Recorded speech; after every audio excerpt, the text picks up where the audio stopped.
Хотя и были полицаем, но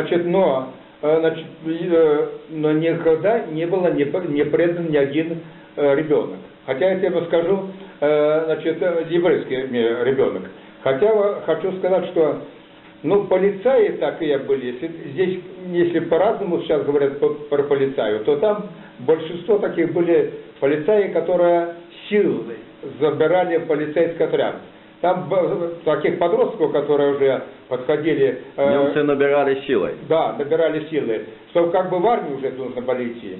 Вот они каким-то образом, или говорили родители в залог своих, которые были, в общем, специальным образом. Хотя все почти эти полицаи впоследствии перешли в партизаны. Более того, прихватили своих этих начальников групп этих каких-то там, не только полицейских, начальнику полицейского отряда, но какие-то начальники групп переходили.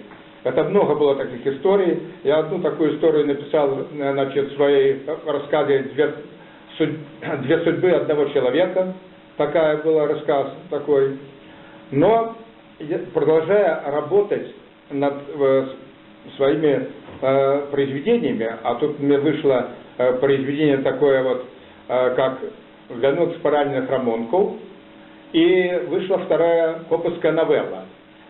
Так или иначе, все это касалось и еврейской темы. Так